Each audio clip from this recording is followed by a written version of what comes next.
Olá, alunos do oitavo ano, bom dia a todos vocês, né? Bom dia aí os professores que estão acompanhando também aí a nossa aula. Eu sou a professora Gisele, sou professora de ciências e aí a gente vai conhecer, né? Vamos conhecer aí outros tecidos que fazem parte do corpo humano, né? Então, a gente observou em outras aulas sobre tecido, formação de tecido e na aula de hoje, que é a aula 66 de ciências, nós vamos falar sobre dois tipos de tecidos, tá? A gente vai estudar sobre o tecido muscular e o tecido nervoso, tá bom? E aí, para dar início, vamos conhecer um pouquinho a definição do tecido muscular, qual a importância, qual é a função desse tecido no nosso organismo. Tá? Então, o tecido muscular, ele relaciona-se com a locomoção e outros movimentos do corpo. Né? Então, essa imagem mostra pra gente uma pessoa ali realizando atividade física. Tá? A gente sabe que para realizar uma atividade física, a gente precisa realizar movimentos, contrair e relaxar músculo, entre outros fatores. Porém, o tecido muscular, esses movimentos que ele realiza é a qualquer momento, tá bom? A gente vai conhecer um pouco onde ele está localizado e a gente vai perceber, por exemplo, que o batimento do nosso coração, ó, que é involuntário, que está batendo todo momento, ele é realizado devido à presença da sua formação ali ser de um tecido muscular, tá? Então, qual é a função do tecido muscular? É justamente realizar ali movimento do corpo, né? A gente vai observar que além do movimento do corpo, ele vai realizar a estabilização de postura, né? Então, ó, a gente observa aí nessas imagens a localização do tecido muscular esquelético, tá? A gente vai observar que eles são divididos em três grupos. No caso do esquelético, a gente observa aí nessa imagem essa coloração em vermelho, tá? O vermelho representa aí todo o músculo que vai encobrir ali o nosso corpo, tá? E eles estão ligados onde? Aos ossos, onde a gente consegue realizar os movimentos. Uma outra função do tecido muscular é a regulação do volume dos órgãos, né? Então, a gente vai conhecer também um tecido que está presente lá nos nossos órgãos, realizando movimentos, como, por exemplo, movimentos peristálticos, lá do sistema digestório, levando o alimento, ó, por todo o nosso sistema. Além disso, tem também a pupila, né, dos nossos olhos, que ela pode contrair ou relaxar de acordo com a luminosidade do ambiente, tá? Então, olha só, né, esse tecido está presente em todo o nosso corpo e ele é muito importante para esses movimentos, para essa locomoção, para a produção de calor também, como a gente observa aí no nosso último ponto, tá? Então, essas são as funções do tecido muscular. Olha só, vamos observar a sua classificação. O tecido muscular ele é classificado em três tipos. O estriado esquelético, como o próprio nome aqui já fala, ele está ligado onde? No nosso esqueleto. Né? Na nossa última aula, a gente falou sobre o tecido que liga o músculo ao osso, que é aquele famosinho nome, né? O tendão, que ele é formado por um outro tipo de tecido, que ele vai fazer essa ligação. Então, como o músculo consegue se ligar ao osso através desse tendão, né? Ele é chamado de tecido esquelético, porque ele está ligado ao osso. Então, quando eu realizo aqui, ó, movimentos, levantando meu braço, né, para cima, para o lado, trazendo ele para baixo, esse movimento acontece porque o meu músculo vai puxar essa estrutura, tá? Ele está ligado através do tendão nos meus ossos. E aí eu consigo andar, consigo correr, consigo fazer as expressões aqui faciais também, porque tem músculos aqui, né, presentes na minha face, em todo o meu corpo, como a gente observou na imagem anterior. Além do tecido esquelético, observem aí que a gente tem também um outro tipo de tecido. Olha só, o tecido estriado cardíaco, né? Vamos voltar aí rapidinho. Isso, aqui a gente tem, ó, o estriado cardíaco, como o próprio nome aqui já mostra pra gente, ó, ele está relacionado ao coração. A gente vai já conhecer sobre ele daqui a pouquinho. E o liso ou não estriado, tá? Então, vamos conhecer aí a característica de cada um. O primeiro é o tecido muscular estriado esquelético. Aqui a gente tem novamente essa imagem que representa pra gente, ó, em vermelho, onde está localizado esse músculo. Então, ele está presente em todo o meu corpo, desde a minha cabeça, meus membros, abdômen, olha só, né, como ele está presente aí no nosso corpo. O termo esquelético deve-se à sua localização, pois ele está ligado ao esqueleto, aos meus ossos, tá? Através do tendão. O tecido muscular estriado esquelético, ele possui uma contração voluntária e rápida. Tá? O que significa dizer contração voluntária?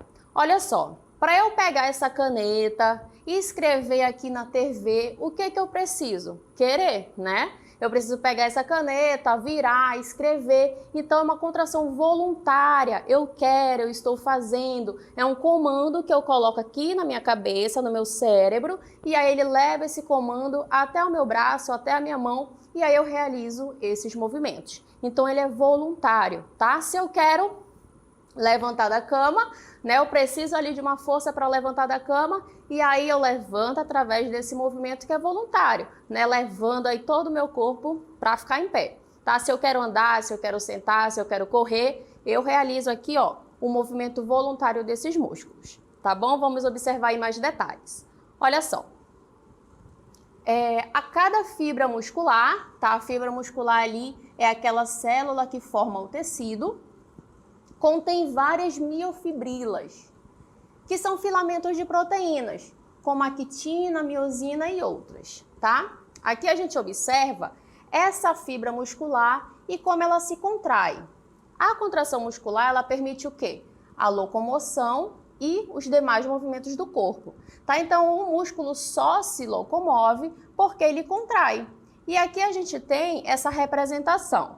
Quais são esses filamentos? A quitina, que está representado aqui, ó, por essa fitinha vermelha, e a miosina, que ela está representada aqui ao centro, em azul.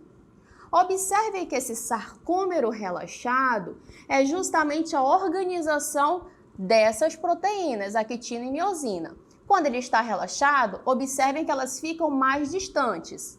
No sarcômero contraído, essas proteínas, olha aqui, ó, a quitina e a miosina, elas se aproximam. Então, a ação dessas proteínas, vamos imaginar aqui, né, que a gente tem a quitina e miosina, a ação dessas proteínas de se aproximar e ficar mais distante, contrair, relaxar, é que faz com que o meu tecido muscular consiga, ó, se movimentar. A quitina e miosina relaxada, mais distante, quando ela está contraída, elas estão mais próximas. E quem realiza esse movimento é justamente aqui, ó, essa vermelhinha que a gente observa na imagem, que é o filamento aqui de actina, tá? Ela que vai se aproximando da miosina que fica bem ao centro, ok? E aí a gente vai observar agora sobre o tecido muscular estriado cardíaco, né? O tecido, ó, do coração. Esse tecido, ele possui uma contração involuntária, né? Eu não preciso falar para o meu organismo que eu tenho que realizar os batimentos cardíacos, né? Tanto é que o coração é aquele primeiro órgão que começa a bater lá na barriga da mamãe, né? E quando ele para, é porque morreu, né? Então, ele é o último órgão ali. Quando ele parou, é porque a pessoa morreu. Tá bom? Então, esse movimento é involuntário. Eu tô dormindo, meu coração tá batendo. Ele não pode parar, tá bom? Por isso que a gente chama de movimento involuntário. Vamos continuar observando aqui. É vigorosa e rítmica, né? Tem ali, ó, aquele batimento rítmico do coração. Ele é constituído por células alongadas e ramificadas, dotadas de um núcleo ou dois núcleos, né? Lembrando aí que o coração trabalha bastante. E aqui a gente tem essa representação do tecido muscular estriado cardíaco e os núcleos, né, que compõem aí, ó, este tecido. Apresentam estrias transversais, seguindo o padrão de organização dos filamentos. Então, ele vai apresentar aquela quitina e miosina para representar ali, ó, o movimento desse músculo. Porém, não se agrupam em miofibrilas, tá bom? Ele vai ter ali aquele aspecto mais ramificado. E aqui o músculo liso, ou não estriado. Sua principal característica é a ausência de estriações, tá? Aquela organização ali da actina e miosina. Ela está presente onde? Nos órgãos viscerais, como o estômago, intestino, a bexiga, né? Quando ela precisa ali, ó, aumentar o seu tamanho porque está cheia de urina, depois ela contrai novamente. O útero, ductos de glândulas, os vasos sanguíneos também, né? Ele tem ali na sua formação o tecido muscular liso, tá bom? Então, quando nós nos alimentamos, aquele alimento ali que entra na nossa boca, ele passa pelo sistema digestório, né? No esôfago, por exemplo, tem aqueles movimentos peristálticos que são mais lentos, mais calmos. Por quê? Porque é um tecido liso, né? Um tecido que tem um núcleo, que ele já não age com tanta rapidez como o tecido esquelético, tá bom? Então, ele vai ter ali o seu ritmo particular, ok? Muito bem, conhecemos aí o tecido muscular, vamos conhecer o tecido nervoso. Olha só, o tecido nervoso é um tecido de comunicação, ok? Ele é capaz de receber, interpretar e responder aos estímulos externos e internos também. Aqui a gente observa uma célula que faz parte do tecido nervoso. Então, o nome dessa célula é neurônio, tá? Então, o neurônio ele faz parte ali do tecido nervoso. Aqui a gente observa como ele é diferente daquele tecido que a gente acabou de conhecer, o muscular, né? A gente observa aqui o seu corpo celular, o seu núcleo e as ramificações. Por quê? Ele vai fazer ali, ó, várias ligações, tá bom? Para levar ali, como ele é um tecido de comunicação, né? Ele precisa levar informação. Tá? Então, ele precisa ali, ó, ter várias ramificações para levar essa informação para o nosso corpo. Muito bem, vamos observar aí a sua função. Olha aí, a função do tecido nervoso é fazer comunicação. Comunicação entre os órgãos do corpo e também o meio externo, né? Então, para eu estar aqui falando com vocês, né, o que acontece? Eu estou pensando, né? Estou manuseando a caneta, então toda essa informação vem do meu cérebro. E o meu cérebro vai realizando esses comandos, tá bom? Então ele vem daqui de cima, vai para o meu braço, vai para a minha fala, tá? Entre outros fatores que eu preciso a todo momento realizar. Mas também tem os fatores externos, né? Eu consigo observar o que está ao meu redor, eu consigo sentir o cheiro, né? Eu consigo ali, ó, observar o que está no ambiente. E como é que eu consigo identificar? Porque essa informação externa eu consigo captar com o olfato, com o ouvido, com meus olhos, e aí ela leva até o cérebro que vai interpretar, tá bom? Então, ele tem toda essa função, né? Ele que vai comandar ali o meu corpo. Vamos conhecer as suas células. Olha só, as células nervosas, as células do tecido nervoso, elas são de dois tipos. Os neurônios, né, que a gente observou agora há pouco, e as células glia. Aqui eu tenho em amarelo, ó, o neurônio. Olha como ele é grande, né? Ele tem aqui as suas terminações, ok? Esse aqui é o meu neurônio, tá? Aqui eu tenho uma outra célula que compõe o sistema nervoso, que são os astrócitos, eles vão nutrir ali as minhas células. Aqui eu tenho a baía de mielina, que é muito importante para aumentar o impulso nervoso. Eu tenho aqui, ó, oligodendrócito. Observem que ele forma essa baía de mielina, que está presente lá no meu sistema nervoso central, tá? Ele está ligando aqui, ó, um neurônio a outro com a baía de mielina, tá bom? Então, essas são algumas células que fazem parte desse processo. Olha aqui. Os neurônios, eles transmitem informações através de mediadores químicos, os neurotransmissores e também impulsos elétricos. Um outro fator que é bem importante aqui é que ele tem um sentido unidirecional, tá? Então, ele recebe um estímulo aqui no seu dendrito, passa pelo corpo celular, olha aqui meu núcleo, passa pelo axônio, aqui eu tenho, ó, bainha de mielina, que vai fazer esse impulso passar muito mais rápido. E ele chega aqui, ó, nas terminações do axônio, tá? Então, ele vai ter um único sentido levando essa informação. Aqui a gente observa, né, a importância desse impulso nervoso e sinapses. Tá? Então, as transmissões do impulso nervoso, ela é a forma de comunicação. É a maneira como os neurônios conseguem se comunicar. Os impulsos são fenômenos de natureza eletroquímica, uma vez que envolve substâncias químicas, que a gente vai já observar, e a propagação dos sinais elétricos, tá bom? Aqui nessa imagem a gente observa com mais detalhes. Eu tenho aqui, ó, um neurônio, ok?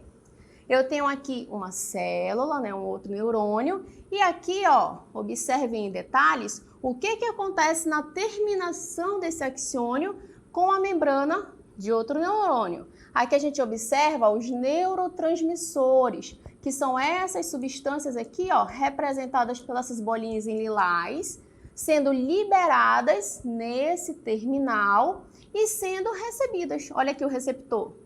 O receptor do outro neurônio está aqui, ó, recebendo esse neurotransmissor, tá? Então é dessa maneira que acontecem a comunicação entre essas células, tá? A importância ali das sinapses, das conexões e desses neurotransmissores.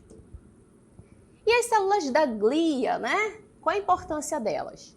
As células da glia ou neuróglias, como a gente pode observar em alguns livros também, são muito mais numerosas que os neurônios, né? Estão em grande quantidade. A sua função é nutrir, existem células especializadas ali para nutrir e também proteger, células de defesa, que podem até fagocitar, né? Como se fosse um macrófago ali, fagocitando algum invasor. Além disso, elas ajudam na regulação das sinapses, que são aquelas comunicações entre os neurônios, e a transmissão dos impulsos elétricos, tá bom? Então essas são as células da glia. E o sistema nervoso, ele é dividido em dois tipos. O sistema nervoso central, a gente pode observar aqui, né, a sigla, que ele é formado pelo encéfalo, que fica dentro da caixa craniana, e pela medula espinhal. Tá? Então a gente tem aqui a representação do encéfalo, que tem o cérebro, tem o cerebelo, tem aqui o bulbo, e a medula espinhal é aquela que passa por dentro das nossas vértebras, tá bom? E o sistema nervoso periférico, né, que a gente observa ele com essa sigla, sistema nervoso periférico. Ele é formado pelos nervos e pelos gânglios, que são conjuntos ali de células que ficam bem unidos. Os nervos são compostos de fibras nervosas. E aí, para a gente observar onde esse nervo está presente no nosso corpo, a gente tem aqui uma animação bem engraçadinha, né? Que ela mostra aqui pra gente onde é que está esse nervo do sistema nervoso periférico. Olha só, a gente vai observar aqui ao lado, aqui, né? Esses movimentos que estão sendo realizados, né, pelo nosso bonequinho. Em amarelo, o que que eu tenho? Meu cérebro, sistema nervoso central. Mas o sistema nervoso periférico é o quê? Esses nervos, olha só onde ele está presente, em todo o meu corpo, né? Se eu sentir uma dorzinha na ponta do meu dedo, é o sistema nervoso periférico. É o nervo que está presente ali naquela situação, né, no meu dedo, que vai levar essa informação. E aqui a gente observa, ó, esses movimentos que são realizados. A gente já sabe que movimento para realizar é preciso de músculo, mas aqui a gente observa também, além desses movimentos, a representação dos nervos que estão presentes em todo o meu corpo, tá bom? Para levar informação e receber também. Muito bem, né? Conhecemos aí dois tecidos, muscular e nervoso. Agora vamos praticar, vamos para a nossa DLI.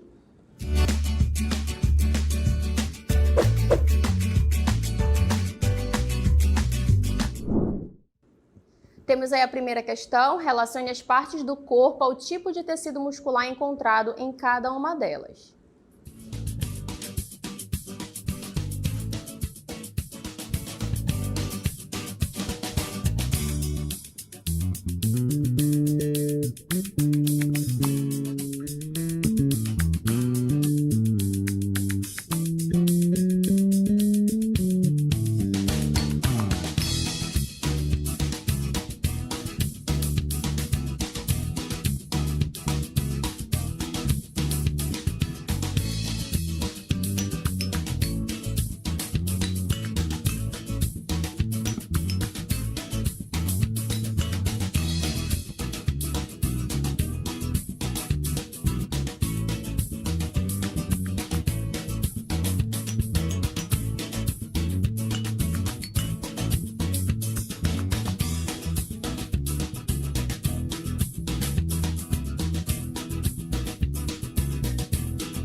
Muito bem, estamos de volta para a nossa interatividade, né? Estava observando ali a resposta dos nossos alunos. Vamos ver quem acertou essa questão, né? Do tecido muscular, tecido nervoso. Questão bem simples ali para a gente tentar diferenciar, caracterizar ali esses tecidos, tá bom?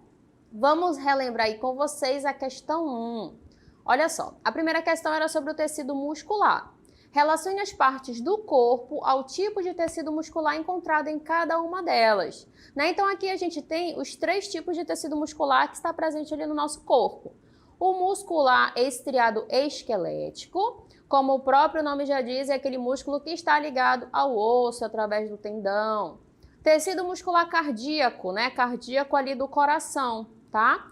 E o C, tecido muscular liso, né? Aquele que realiza movimentos mais lentos, tá bom? E aí a gente vai relacionar esses 3 tipos de tecidos com esses exemplos, né? Então a gente tem o estômago, coração, pernas, vasos sanguíneos, intestinos e língua, tá ok? E aí a gente observa a participação dos nossos alunos, né? Vamos ver o que vocês responderam pra gente nessa questão. Olha só. Temos a participação da aluna Luane Colares, né? Que ela respondeu aí, questão 1, letra A, né? Na verdade, era para fazer ali a associação do tipo de tecido com aqueles órgãos, né? Que fazem parte do nosso corpo. Como, por exemplo, ali o intestino, o estômago, né? O coração. O coração, qual é o tipo de tecido? Né? Então, era para a gente fazer essa relação, tá bom? Vamos observar aí a participação do Joel, né? Que a gente observa aí também a letra A, tá? Vamos observar Antônio, né? Antônio que participou aí também com a primeira questão, né? Tem alguém aí que marcou, conseguiu fazer essa relação?